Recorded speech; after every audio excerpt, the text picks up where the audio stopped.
Hello everybody and welcome to another episode. I'm your host, the RPG Goddess Gamer, and today we're going to be talking about Deltarune. We have a new newsletter, just a mini newsletter for spring 2024, so I thought we'd go through it together. This is my first time reading and looking at it and break it all down. So let's begin.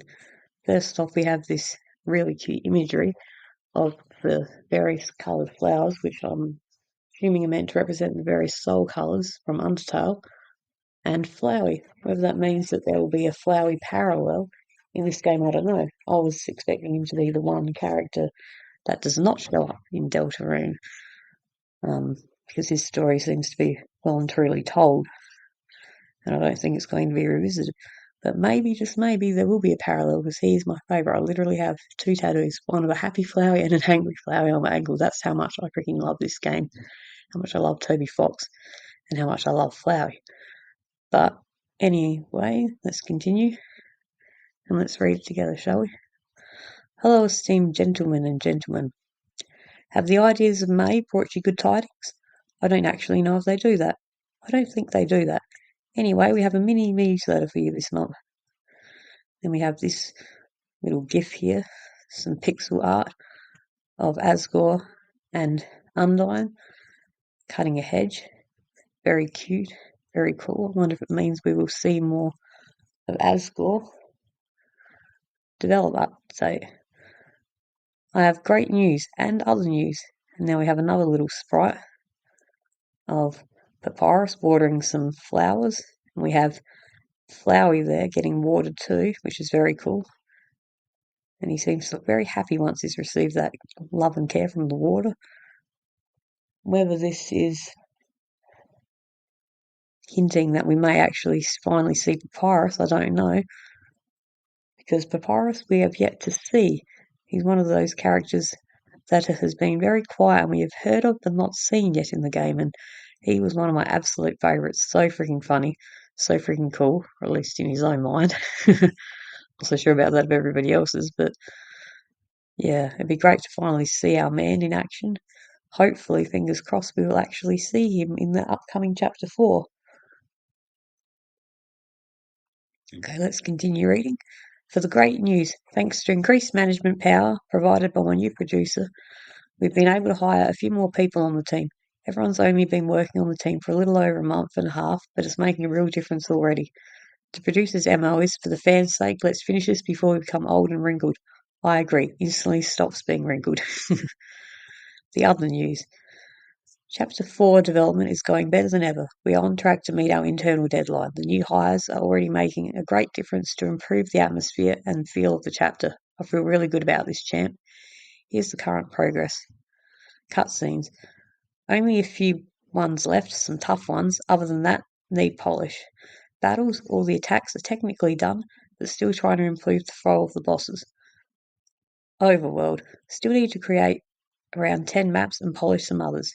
Gimmicks. A kind of complicated gimmick nearly has all of its iterations made. Then there's whatever needs to go into those 10 maps. And one more thing. A gimmick is something like the teacup ride from chapter 2. After all that's done, everything needs to be flattened out with the steamroll of improvement and pacing. This takes an unknown amount of time. It's my hope that the next time I update you, a first pass of the entire chapter 4 will already be at least halfway crushed by a steamroller, and at least some of the team will be moved over to chapter 5. The other news is, despite the game making great progress, we can't discuss the release date yet. Even if chapter 4 is completed smoothly, there may be surprise factors, so we're not at the point where we can make a solid promise. That being said, we will let you guys know as soon as we can. I can't wait for you guys to see more of the moments and characters I've had in my head for the past 8 years. In other words, the release is still quite far, but also a very real thing that is weighing on us more and more with each passing month. And here we have another cute little sprite-based animation of Rousey being watered by Chris and Susie with a little flower popping up in his head. Interesting to note that Rousey is in his outfit that he wore in chapter 1, where he was hiding his face and his identity from us. So who knows, maybe he will continue to do that in future chapters, because if we're right about Toriel appearing in chapter 4, which is highly likely considering she was asleep in the lounge room when the Dark Fountain was made by Chris, it's very likely that she will join us on that next Dark World journey. If that's the case, it may well be that the big reveal about her actually seeing not Azrael, seeing Rousey and, wondering what's up with him looking so much like her son, Rousey. I keep getting them mixed up, sorry. It's been a while since I played it. Azrael. He may choose to don the disguise and the outfit from chapter 1 yet again to continue the suspense and drama, because he doesn't want to cause any conflict, or he's too shy and embarrassed and uncomfortable with having the real him seen by Toriel and the others. Who knows? Anyway, next we have an interview, the Papyrus Q&A round 2, because we got a Q&A in the last newsletter. Love the artwork here. That is the same pose from Mario and Luigi, which is very cool. Surprise, it's time for yet another round of Q&A with Papyrus. He was originally asked over 8,000 questions, so there was still a lot more material to go through. In any case, enjoy. Okay, let's read the interview. Question. Excuse me, guys, my asthma's really bad today. Do you argue a lot with your brother? How do you guys make up? Arguing, huh? Can't remember ever doing that. What? Yes, we do. The two of us are the picture of peace. We're fighting right now. Guess because Papyrus is so easy to get along with. I am. I mean, of course I am. Your best and most chewable skeletal feature, legion of little puppies. What? I've never been chewable. But if I was, I would contain every ingredient and nutrient. As my best skeletal motion feature, it's definitely the very famous skateboarding video we filmed last time. It should be right. Hey, it's all chewed up. Who's been teasing on my tricks? Gee, that's rough. Sans, how many times have I told you not to chew on my videos? I think 0. I see. Then the culprit will remain a mystery for now. I think I might have a clue who it is. What? I can hear you. I'm looking for my detective costume. Oh, God, stuff me. I like how it's just the annoying dog trolling him. But poor old Papyrus can't even tell. I mean, the annoying dog's right there, but he cannot even see him. He doesn't even notice him. He's too wrapped up in his own little world, in his own little head. Gotta love it. Anyway, next question. What's the relationship like with your tiny friend Flowery? Bob and Socks. Oh, my tiny friend Flowery. It's Flowey, no R. Yes, my small and tiny friend Flowey. Whatever you say, Papyrus. Who's that? Based on the name, it sounds like we would get along. Papyrus. Oh, God. It sounds not quite right, does it? I love how Flowey full-on trolls Papyrus in Undertale. Like, and Sans thinks it's the Echo Flowers, but it's just Flowey getting into his ear trying to cause trouble, as Flowey does. Well, before his redemption arc, that is. Next question. What is the coolest thing in your wardrobe, Jolene? Let me walk in and check. I got it. It's me. It's the sunglasses. But what's the coolest thing outside your wardrobe? Ha! One step out and it's me again. But what about inside and outside your wardrobe? One foot in both and it's also me. What about inside and outside your wardrobe and on top of your desk? Foot in wardrobe, foot on desk, me. And the ceiling? Hand on desk, foot on ceiling, foot in wardrobe, me. And in your bed, move the bed on top of the desk, hand in bed, foot on ceiling, foot in wardrobe, me. And standing just out of reach on your rug, Sans, me. Oh, I love the banter between those two. But there's no denying how cool he is. Can't argue with that. Pure facts there. Question. How do you feel about your brother being included in a certain monumental fighting game when you're the one who's obviously put far more legwork into training? Video Gert. What? This must be a fake and also joke message. Everyone knows my brother is too lazy to ever fight anybody. If he was, for example, put in a fighting tournament, he wouldn't even throw a punch. Instead, he'd probably trick someone into wearing a costume that looks like him. And while they were out doing all the work, sweating and suffering from their grave combat, he would be lounging backstage, chatting it up, eating conspicuously two-dimensional food, and cracking jokes about the battle, like, I sure am bad at this, huh? As a reward, his impersonator gets only a handshake. However, this is merely a theory of games, since after all, my brother would never be included in a... Hey, Papyrus, have you seen an invitation around here? Huh? Yeah, it's pretty cool how Sans got an appearance in Super Smash Bros. I personally haven't played. I'm not into fighting games or Mario games, well, unless they're a Mario RPG. But it's very cool to see, our Deltarune characters getting some love in other media.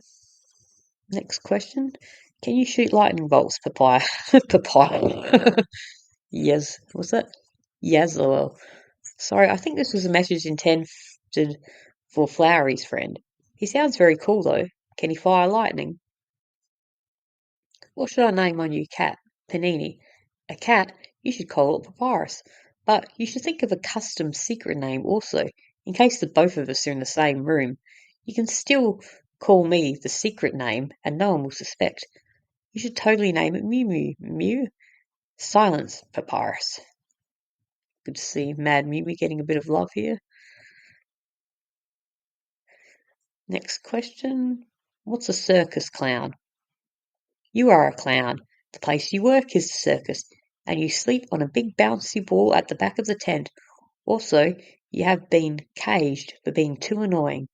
I get it, I get it. Are you going to read the question or not? I'm getting to that. I have to wonder with this question if it's anything to do with Jebel, because the fact that they're asking about a clown and the secret boss of chapter 1 was Jebel, the clown locked up for going insane. Well, everyone called him insane, but it was basically that he realised his reality was literally a video game and kind of went a bit crazy from that. Well, yeah, could be, might not be, but I dare say the person writing this question had Jebel in mind, but maybe I'm reading too much into it. Anyway, let's continue on. Question. You win $1 million, but you have to write in cursive for the rest of your life. Would you take the money? Trevor. It's tempting. But think about it. Everything you ever wrote would have to be in some difficult, annoying to read font. If I did that long enough, everyone might even start calling me cursive. Think about being named after a writing style. It's ridiculous. I much prefer just, Sans, where did you get that expensive hat? I don't know. And it's in cursive. Poor Papyrus, he doesn't even know that he literally is named after a font. Okay, that looks like that's the end of that. No real lore to break down, but interesting, funny banter as always, nonetheless. This is cool. We have another little animation here, little GIF. Beautiful sprite work as per usual on Toby Fox's behalf. So we have Papyrus with these flowers yet again, which is interesting because it's the second time we're seeing them. I don't know if it's flower again, some love or some foreshadowing happening here, who knows. But is he pruning the flowers? I think so. I like the little expression on Flowey though when he does it to him. Very interesting. Maybe, just maybe, we'll be getting a dark fountain in Asgore's flower shop. That would be pretty damn cool, I reckon, because a lot of people have suspected it will, because we've noticed so far that all of the dark fountains seem to happen in locations with double doors. Maybe it's just the pattern from the first few chapters, because we do only have, of course, 2 chapters thus far to work with, and to glean any lore and info from, or predictions from, but I reckon the flower shop would be a cool as hell location in more ways than one for a dark world, not only because of the double doors, but most importantly, those flowers, those 7 coloured flowers representing the souls. I would love to see what they become in the dark world and whether it gives us a sort of bit more of a look at the souls and how they work, or another sort of reflection of Flowey in this game. Because, like I said before, I honestly didn't think Flowey was going to play any part whatsoever in Deltarune, which is a shame. But like I said, his story's already been done and finished, so that's fair enough. But maybe, just maybe, we will get a counterpart to him, or something similar in its own unique Deltarune way. Anyway, let's continue on. Fallen Wing, a new song by Toby Fox and Camilla, plus a main Kanata. Have you heard of viral YouTubers? Recently, I had the opportunity to create a song for a main Kanata of Hollow Olive. A couple of years ago, Kanata had played through Undertale for the first time on stream. Famously, she had a really difficult time beating Sans, fighting him for dozens of hours straight until she won. Personally, I was moved seeing her cry at the passive ending. Always liked her singing voice. I found it to be very distinct and kind of personal sounding, combined with her angel aesthetic. I felt I had the potential to make a really cool song of her, so I asked her, and it happened. Thanks to Camilla's amazing production skills and Katana's distinct voice, the song ended up being really special. Actually, I liked it so much from the instrumental demo stage. I felt like if this idea gets rejected, maybe I can use it in Deltarune. Now, let me explain a little bit. Although most of the time she's a goofy streamer, Kanata has a dream to be taken seriously as an artist and a musician. But there was an issue. She was losing hearing in one of her ears. For someone whose dream is to be a singer, there's nothing more terrifying than losing this sense. She felt like she might even give up singing forever. Actually, this resonated with me because I've also had issues as well.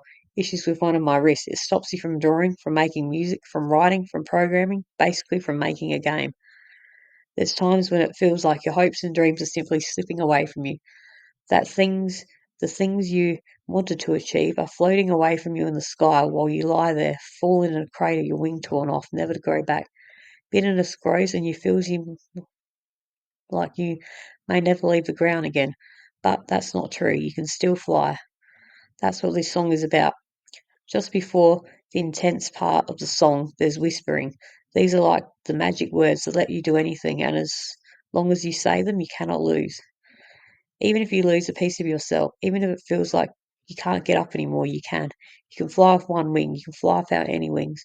So keep singing, keep singing. Very cool. Camilla's arrangement was super cool, so listen to it by itself for a sec too.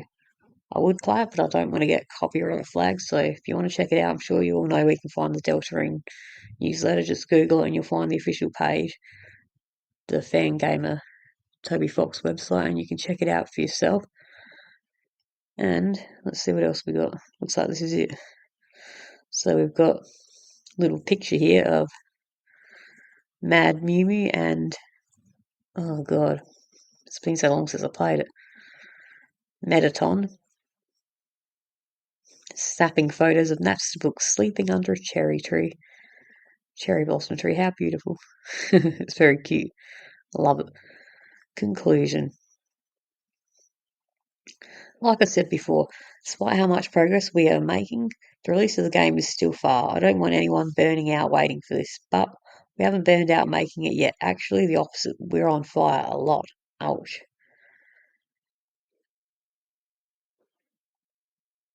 Okay, and we have more flower imagery. I like how Mad Mew is one of the flowers at the bottom. That's cute. And we have this little gif up here, which is really cute, of Asgore and Undyne trimming a hedge only for Sans to come along and turn the hedge into a hedge of himself. Typical Sans, you gotta love it. So it's good to know that the game's coming along nicely. No real solid news as to when it's coming out. Probably not going to be till next year or possibly even the year after. Who knows? It could be a while yet. I mean, chapter 4 doesn't sound like it's that far off, but considering we've got to wait for 4 and 5, it's probably going to be a fair wait yet. But it's good to know that progress is happening. We all appreciate that Toby Fox is doing the hard work that he's doing, making a game that we love. And I'm sure we're all more than happy to wait if the end result is worth it. I'd hate to see the game rushed and not have it reach the potential that him and the fellow developers want it to reach. So we all just have to be patient. That said, here's hoping we don't drop dead before it comes out or die of old age, because it seems like the wait's taking forever. It really does, but what can you do? I'm sure it'll be worth it when it comes out. Personally, though, I just cannot wait till it finally comes out, because the internet is going to completely explode with videos and theories and breakdowns and reactions and analysis and let's plays, and oh god, it's going to be a shit fire out there, but in the best possible way. Anyway, going to wrap it up here, guys. Thank you so much for joining me. Hope you enjoyed this little update. I know I don't usually do these, but in the future, I want to cover any future Deltarune newsletters. I've missed the majority of them, but from here on out, I'd like to cover them. Topics like this that are near and dear to my heart, I think deserve to be talked about and shared. Anyway, if you've enjoyed the video, please like and subscribe. It means a lot. The majority of people who subscribe to our videos, who watch, are not subscribed. So I'd appreciate it if you could. And give a like and a comment to help push me up in the YouTube algorithm. And if you enjoy it, why don't you share it with your friends? But anyway, that's all for this episode. Have a good one, guys. I love you all. Thank you so much for watching. And I'll see you in the next video, guys. Bye. Take care.